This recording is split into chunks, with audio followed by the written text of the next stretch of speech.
고맙습니다. 호국 보훈의 달을 지나고 있지 않습니까? 이제 오늘이 22일까지 왔고요. 이번 주 수요일 날은 또 6.25 기념일입니다. 목사로서 바라는 것은 딱 하나입니다. 이 땅에 전쟁이 없이 모두가 더불어 잘 사는 나라가 될 수 있기를 바라는 마음이 간절합니다. 저도 전쟁을 경험하지 못했는데 자료를 보든지 영상을 보면 전쟁은 이겨도 아프고요. 지면 더 아픈 것 같아요. 기도해 주십시오. 이 나라가 전쟁에 휘말리지 않도록 온 세계의 전쟁이 종식될 수 있도록 기도해 주시고 또 평화를 위해서 노력해 주시기를 부탁드리겠습니다. 전쟁을 생각하면서 사사기 6장, 7장을 계속 읽었습니다. 기드온이 전쟁하는 이야기가 거기 기록되지 않습니까? 누가 그러더라고요. 전쟁은 이겨야 맛이라고. 전쟁은 이겨야 맛이 아니라 전쟁은 안 나야 맛입니다. 전쟁의 맛을 모르고 평생 살 수 있기를 주의 이름으로 축원합니다. 자, 어떤 어린이 교회학교에서 선생님이 종이를 주고 애들에게 그림을 그리라고 이제 지시를 했습니다. 제목 사사 기드온.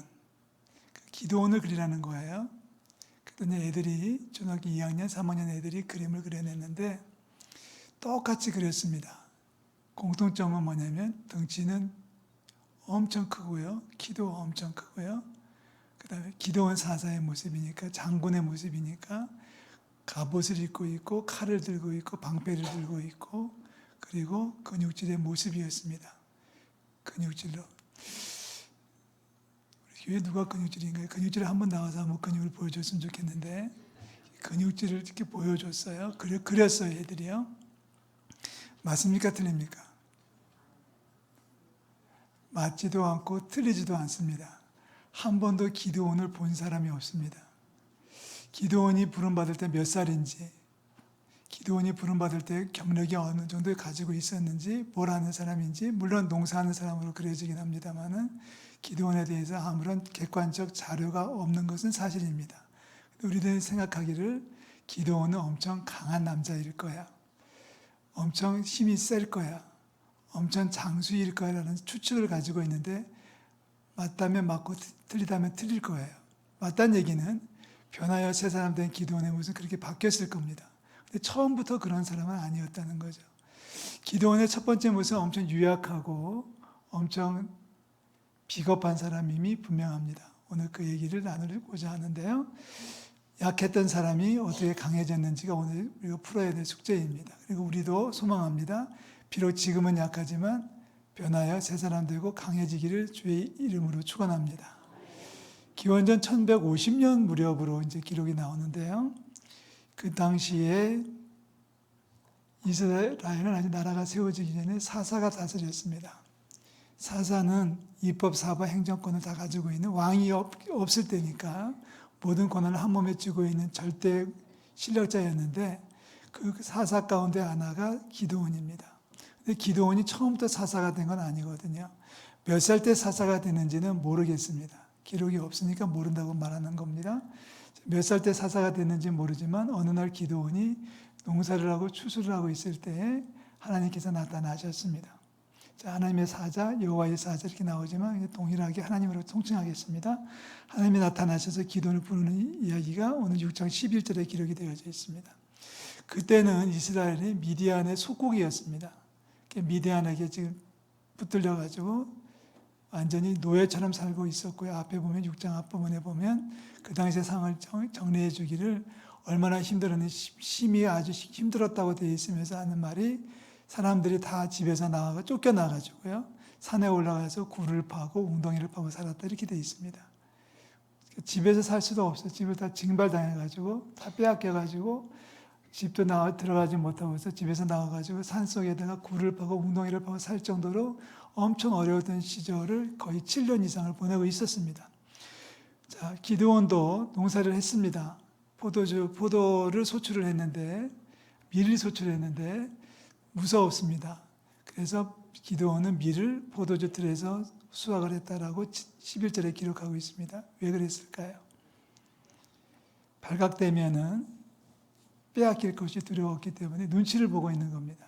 그러니까 얼마나 웅크려져가지고 몰래 숨어가지고 밀을 포도주 틀에서 수확을 했을까 싶어요. 그만큼 기드온은 눈치를 살피면서 고개를 숙이고 피해 다니는 사람의 대표적인 모습으로 그려집니다. 우리도 그런 분들이 많이 있죠. 그 사람의 눈을 피하고, 저희 교회도 그런 분들이 좀 계신 것 같아요. 이렇게 인사할 때 눈을 마주치지 못하는 분들, 그리고 만나면 도망가는 분들, 불러도 들은 척도 안 하고서 뭉개버리는 분들도 있고요. 이렇게 대화할 때 눈을 바라보지 못하는 분들이 많이 계셔요. 솔직히 항상 그런 건 아닌데 그렇게 될 때가 종종 있는 모양입니다. 뭔가 좀 마음에 걸리는 게 있었겠죠. 뭔가 불편한 게 있으니까 피해 다니고 숨어 다니고 그리고 감추고 있고 그렇게 살아가는 분들이 있는데, 그 중에 한 사람이 바로 기드온입니다. 기드온은 밀을 수확해가지고 걸리면 빼앗길 것이 두려워서 포도주 틀에서 수확을 하고 있을 때 그때 하나님께서 나타나셨어요. 참 신기하잖아요. 하나님은 우리가 낮아졌을 때 우리 가운데 역사하시는 살아계신 하나님이신 줄로 믿습니다. 자, 11절 말씀에 하나님께서 기드온에게 말씀하십니다. 다 같이 읽어봅니다. 12절. 여호와의 사자가 기드온에게 나타나 이르되 큰 용사여 여호와께서 너와 함께 계시도다. 하나님이 잘못 본 걸까요? 기드온은 지금 숨어 있는 거예요. 지금 내놓으라고 고개 딱 들고 어깨 쫙 펴고 힘내서 살고 있는 게 아니라 지금 숨어서 몰래 감추고 걸릴까봐 두려워가지고 밀을 포도주 틀에서 수확하고 있는 중인데, 하나님은 기드온에게 이렇게 말씀하십니다. 큰 용사예요. 큰 용사라는 얘기는 힘센 장사라는 뜻이거든요. 힘센 장사라고 부르고 있는데 하나님이 잘못 보셨을까요? 절대 그렇지 않습니다. 하나님은 약하디 약한 기드온이지만 너는 내가 앞으로 사용할 하나님의 그릇이라는 것을 미리 전제로 달고 축복하시는 거예요. 하나님이 너와 함께 가시다. 이게 강해지는 조건의 첫 번째 조건입니다. 우리가 강해지려면 체육관에 가서 운동 많이 해서 근육을 키우는 것이 아닙니다. 학교 가서 공부를 많이 했다고 똑똑해졌다고 강해지는 게 아니에요. 진정한 강함은 하나님이 함께 하실 때 강해지는 줄로 믿습니다. 우리의 신앙 고백이죠. 강해지고 싶으냐? 하나님의 도우심을 받아라. 강해지고 싶으냐? 하나님의 인도하신 가운데 거하라. 강해지고 싶다면 하나님의 능력으로 새로워하자. 이것이 성경의 가르침이고 수많은 성경의 위인들이 그렇게 살아왔습니다. 그리고 우리 주변에도 그런 분들이 많아요. 참 약한 분인데 강한 분들 계셔요. 참 강한데 아무것도 할 수 없는 정말 도망다니는 인생들이 있는가 하면 아무것도 내세울 것이 없는 분인데도 당당하게 살아가는 분들이 우리 가운데도 많이 계시거든요. 이유는 딱 하나예요. 하나님이 그분과 함께 계시기 때문에. 그리고 이 진리는 우리에게도 똑같이 적용됩니다. 우리 가운데도 하나님이 함께 하시면 우리도 강해질 줄을 믿습니다. 자, 이 말 들었다고 강해지는 건 절대 아닙니다. 한 번 들었다고 강해지는 건 절대 아니에요. 기드온이 이 말을 듣자마자 곧바로 뾰루통해가지고 불평을 늘어놓습니다. 12절 말씀 볼까요? 여호와께서 너와 함께 계시도다라고 축복하셨는데 선포하셨는데 13절에 가서 기드온이 불평하고 뾰루통해져 있습니다. 앞부분만 제가 읽을게요. 기드온이 그에게 대답하되 기드온이 하나님에게 대답하기를 오 나의 주여 여호와께서 우리와 함께 계시면 어찌하여 이 모든 일이 우리에게 일어나나이까. 이런 불평들 해보셨을 겁니다. 아니 지금도 하고 계신 분들 많을 겁니다. 목사가 그런 설교를 하잖아요. 하나님은 지금도 살아계신 줄로 믿습니다. 아멘. 하나님은 사랑이신 줄로 믿습니다. 하나님은 전능하신 줄로 믿습니다. 하나님 우리와 함께 계시는 줄로 믿습니다. 그런데 왜 나는 살아가는 게 이렇게 힘들고 어려운 거예요? 아멘은 했는데 속에서 막 올라오는 질문이 있지 않습니까? 아니, 하나님은 살아계시고 하나님은 능력이 많으시고 하나님은 전능하시고 지금 나를 사랑하시고 지금 나의 곁에 계시다고 하는데 그럼 나를 축복해 주시는 게 분명한데 왜 우리 집은 맨날 쌀이 떨어지나요? 하나님이 살아계시다는 게 분명한데 왜 우리는 맨날 병원에 입원 중이고 하루에도 1년에도 수술을 몇 번씩 해야 되나요? 왜 착한 사람이 죽어가야 되는가요? 이런 아쉬움을 토로하는 분들이 사실 꽤 많이 계십니다. 기드온이 우리를 대변하는 것 같지 않습니까? 기드온이 하는 말이에요. 하나님은 우리와 나와 함께 하시다고요? 그렇다면 하나님은 우리와 함께 하신다면 우리는 이렇게 미디안의 공격을 받아가지고 집에도 못 들어가고 굴 파고 살아야 되고 웅덩이 파고 살아야 됩니까? 먹을 것이 우리나라에 떨어져 있습니까? 우리는 이렇게 입으로부터 헤어져 있습니까? 이렇게 가난하게 살아야 됩니까? 전에 말씀하시기를 애굽에서 우리를 구원해 내실 때는 기적으로 우리를 인도해 주셨다고 했는데 다 어디 간 겁니까? 다 어떻게 된 겁니까? 따지고 들어옵니다. 자, 하나님의 반응은 어떨까요? 하나님이 뭐라고 반응하실까? 하나님이 좀 엉뚱하신 데가 있는 것 같아요. 하나님은 고집도 있으시고요. 하나님은 좀 엉뚱하신 데도 있어요. 기도원이 그렇게 따지고 들어와서 한마디 좀 얼러주면 참 좋았을 텐데 아니야 아들아 그게 아니야 이렇게 했으면 좋을 텐데 하나님은 딴 말씀을 하셔요. 여러분 말씀 보시겠어요? 14절 말씀 다 같이 읽습니다. 그래서 그를 향하여 이르시되 너는 가서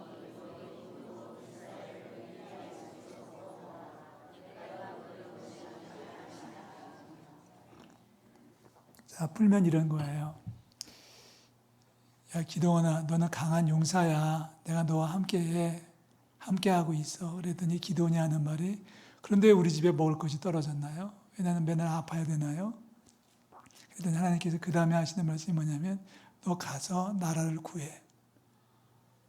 단 아무런 말씀도, 아무런 설명도 없이 그냥 한마디 하신 게 뭐냐면, 너 가서 나라를 구해와. 이겁니다. 넌 네 힘으로 이 나라를 네가 구원해. 네가 가서 나라를 구해와 라고 말씀하시는 게 하나님의 뜻이었어요. 말씀이에요. 그랬더니 기드온도 가만히 또 물러서지 않아요. 기드온도 보통 사람이 아닙니다. 기드온도 한마디 또 해요. 저 힘이 없거든요. 저희 집안 내세울 게 없는 집안이거든요. 저희 집안에서도 저는 맨날 꼬맹이에 불과하거든요. 이 얘기가 그 다음 말씀에 15절에 쭉 기록이 되어져 있습니다. 내가 무엇으로 이스라엘을 구원하겠습니까? 난 힘이 없단 말입니다. 나는 아무것도 할 줄 몰라요 라고 말해요. 그럼 하나님께서도 뭐라고 하셔야 될까요? 이번에는 축복하시고 격려하십니다. 그 말씀을 16절에서 읽습니다. 다 같이 읽습니다. 16절 여호와께서 그에게 이르시되 내가 반드시 너와 함께 하리니 내가 미디안 사람 치기를 한 사람을 치듯 하리라 하시니라. 하나님께서 따뜻하게 한마디 더 하셨는데 말씀의 내용은 딱 하나예요. 아까 처음부터 그 얘기 하셨잖아요. 내가 너와 함께 한다. 16절은 내가 너와 함께 주겠다. 이 약속만 계속 반복하실 뿐입니다. 이거 하나면 된다는 얘기예요. 다른 거 필요 없이 내가 너한테 탱크를 줄게. 내가 너한테 돈을 얼마를 줄게. 이게 아니라 내가 너와 함께 주겠다. 함께 할 것이야 라는 약속을 두 번에 반복해서 말씀하고 있다는 얘기는 그만큼 중요하다는 얘기고 그만큼 맞는다는 얘기입니다. 그것은 실제로 맞아요. 사랑하는 성도 여러분, 하나님 앞에 뭘 구하지 마시고요. 그냥 저랑 같이 머물러 주세요라고만 구해 주시면 충분할 것 같습니다. 하나님 나와 함께 해주세요. 나와 함께 하시면 돼요. 자, 말씀을 준비하면서 첫 번째 제목은 뭐였냐면 약한 사람이 강해지는 법이었어요. 한번 해보실까요? 약한 사람이 강해지는 방법. 약한 사람이 강해지는 방법의 첫 번째는 하나님이 함께 하시면 되는 거예요. 할렐루야. 하나님이 함께 하시면 되는 건데 하나님이 함께 하심을 거부할 때가 많이 있어요. 그게 뭐냐면 불순종입니다. 자, 기드온이 계속 따졌잖아요. 하나님께서 너 큰 용사다. 내가 너와 함께 한다. 그랬더니 기드온이 하는 말이 하나님이 함께 하시면 내가 왜 맨날 아프고 못 먹고 못 살아야 되나요? 그랬더니 가서 나라 구해와. 그랬더니 나 못해요. 힘이 없어요. 그랬더니 하나님께서 내가 함께 해주겠다. 너와 함께 해주겠다는 말만 반복을 하셨어요. 드디어 기드온이 조금씩 변하기 시작합니다. 드디어 기드온이 함께 하시는 하나님 앞에 순종하기 시작합니다. 자, 보세요. 20절 말씀부터 볼까요? 하나님께서 기드온에게 말씀하셨어요. 가서 고기와 무교병을 가져다가 바위 위에 놓고 국을 부으라. 아니 고기를 가져다가 왜 바위에다가 부어요? 국을 왜 바위에다 부어요? 잘 모르겠어요. 왜 하는지 모르겠지만 그 다음 20절 마지막 말씀이 정답입니다. 국을 부으라 하니 기드온이 그대로 아니라. 기드온이 그대로 아니라. 이제 기드온이 기드온다워지기 시작하는 거예요. 하나님께서 국을 부으라고 하니까 왜 부는지 모르지만 하라고 하시니까 아멘하고 순종하는 것이 기드온의 믿음입니다. 자 보십시오. 약한 사람이 강해지는 방법이 있다면 첫 번째는 하나님이 함께 하시는 거고 거기서 출발하고 강해지는 마지막 완결은 뭐냐면 순종이에요. 순종이 없으면 하나님이 함께 하시지 않고 하나님이 함께 하시면 능력으로 나타나지 않는 것을 우리는 알고 있습니다. 기드온이 하나님께서 야 국을 부어라고 했더니 기도원이 이번에는 왜 붓습니까? 라고 따지지 않고 좋습니다 하고 기도원에 굴 부었습니다. 자, 그 다음에 보면 쭉 내려가서 보면 또 이런 얘기가 있어요. 하나님께서 기도원에게 숫소를 잡아가지고 제단을 헐고 바치라고 얘기합니다. 자, 26절 말씀이죠. 이 산성 꼭대기에 내 하나님 여호와를 위하여 규례대로 한 제단을 쌓고 둘째 숫소를 잡아 내가 찍은 아세라 나무로 번제를 드려라 말씀하셨더니 27절에 기드온이 그에게 말씀하신 대로 행하되 이렇게 나오거든요. 기드온이 기드온 다가지는 거고 하나님 말씀이 살아 역사하기 시작하는 거고 말씀에 순종하는 사람이 드디어 말씀에 따라서 강해지는 모습을 우리는 여기서 읽게 되는 겁니다. 20절과 27절 말씀 읽었죠. 그리고 나서 또 한 번의 사건이 있었습니다. 전쟁이 터졌어요. 미디안 군대가 쳐들어왔습니다. 미디안 군대는 미디안 족속은 요단강의 오른쪽에 있는 민족이니까 지금의 계속 싸우고 있는 이스라엘 문화권에 있는 나라들을 다 통합한 나라라고 생각하시면 지금도 싸우고 있죠.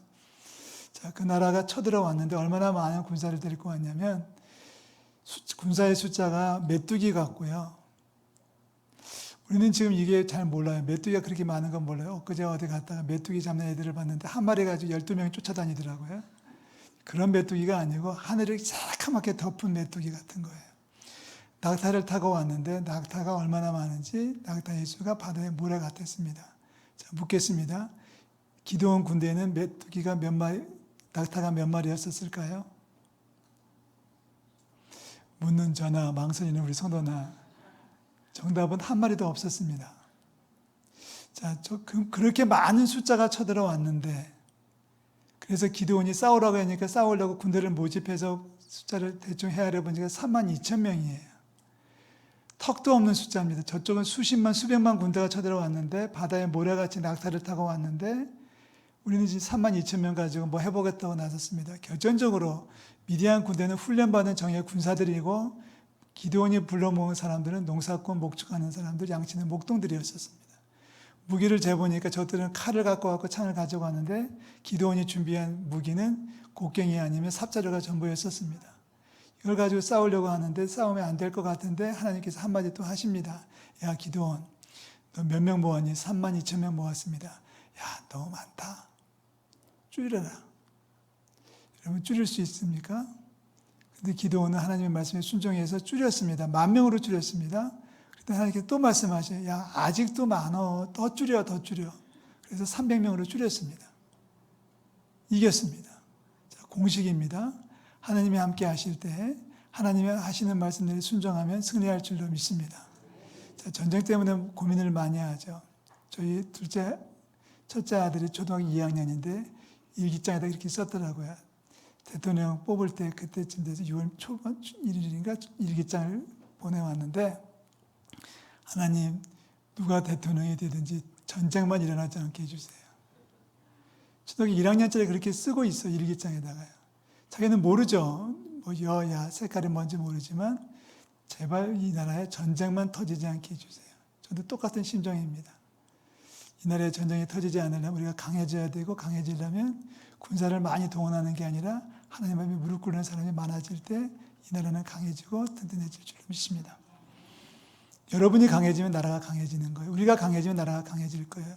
우리가 강해지는 방법 두 가지를 기억하세요. 하나는 하나님의 함께 하심 가운데 살아가는 거고요. 둘째는 말씀하실 때 순종하는 겁니다. 때로는 주의 말씀이 이해가 되지 않는데 그래도 순종하면 주님께서 도와주실 거예요. 300명 가지고 이겼다니까요. 300명 가지고 수십만 군을 이겼다니까. 그것이 성경의 가르침이고 아마 성경에 등장하는 가장 멋진 승리 가운데 하나가 바로 기드온 300명사의 승리일 겁니다. 승리하는 방법은 나중 문제고 이겼다는 게 중요하겠죠. 기억하십시오. 정말 명심하셔야 됩니다. 전쟁에서의 승리는 군사의 많고 적음에 달려있지 않습니다. 얼마나 우리가 하나님 앞에 가까이 가고 있느냐가 결정적인 거예요. 이 원리가 모든 생활 가운데 똑같이 적용되지 않을까요? 여러분 사업이 잘 되기를 원하십니까? 자본금이 많아야 되는 게 아니라 하나님 앞에 무릎 꿇을 때 주께서 도와주시면 사업도 번창할 줄로 믿습니다. 건강 때문에 기도하시는 분들 많이 있죠. 좋은 의사를 만나는 게 치료의 관건이 아니라 하나님 앞에 무릎 꿇음이 치료의 관건입니다. 자식이 잘 되기를 원하십니까? 좋은 교사 붙여주려고 노력하지 마시고요. 여러분이 하나님 앞에 무릎을 꿇으십시오. 주님께서 도와주시고 주님께서 함께 해주시면 그리고 하나님의 말씀에 순종하면 하나님께서 거룩한 것들로 채워주실 줄로 믿습니다. 믿음 안에 승리하는 당당한 우리 성도들 될 수 있기를 우리 주님의 이름으로 축원합니다. 기도하겠습니다. 하나님